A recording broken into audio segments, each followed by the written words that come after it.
Passons à l'utilisation correcte du ripstick. Vous devez toujours garder les jambes serrées, ramener le ripstick contre votre poitrine, inspirez, tirez vers l'extérieur, puis tendez complètement vos bras et verrouillez vos coudes. C'est comme ça que l'on fait une position isométrique correcte avec le ripstick ou un exercice isométrique de push-pull. Poussez-tirez. Inspirez, tirez vers l'extérieur, puis verrouillez complètement vos bras. Il n'y a qu'un seul mouvement avec le ripstick pour lequel vous ne verrouillez pas complètement vos bras, et c'est quand vous faites des rotations du poignet. Dans ce cas, vos coudes doivent être légèrement pliés, comme ceci. La plupart des exercices que vous verrez se font bras tendus. Donc, quand vous utilisez votre ripstick, à chaque fois, vous êtes en position fermée. Essayez toujours de tirer au maximum vers l'extérieur, puis effectuez le mouvement dans la même direction et avec la même amplitude. C'est ainsi que vous connaîtrez votre niveau.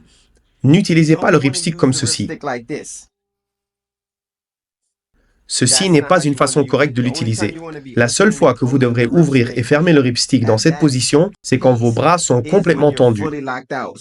Donc, inspirez, tirez, poussez complètement vers l'extérieur et maintenez cette position. Ensuite, vous pouvez commencer à bouger à partir de là. Vous verrez que c'est beaucoup plus difficile avec les bras tendus que de cette manière. C'est pour ça que l'on tire quand les bras sont fléchis, pour atteindre une extension complète. Aussi, pour préserver vos bandes, ne faites pas ce mouvement avec les bras contre la poitrine. Ceci n'est pas un exercice. Le seul résultat que vous obtiendrez par ce mouvement, c'est d'abîmer vos bandes. Pour préserver vos bandes, vous devez faire les exercices correctement.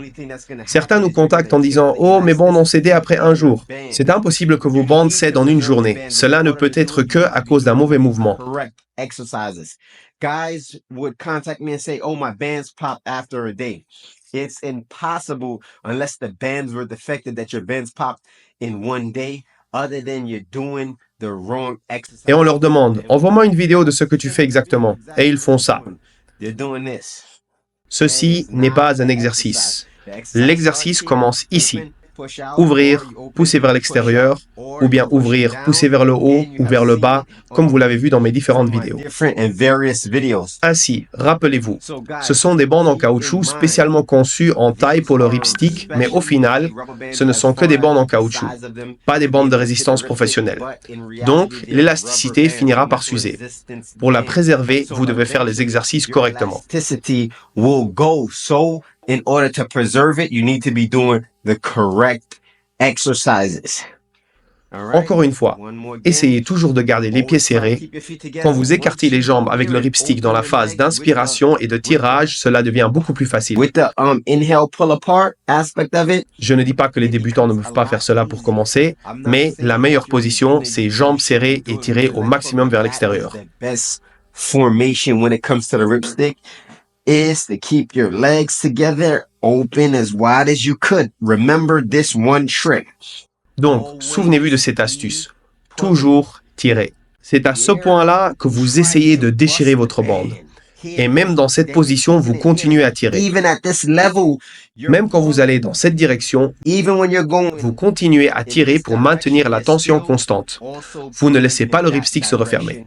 To keep that tension, you're not letting or allowing the ripstick to close. Okay, guys, stay tuned, stay ripped, six pack, big back, big facts. Let's get shredded.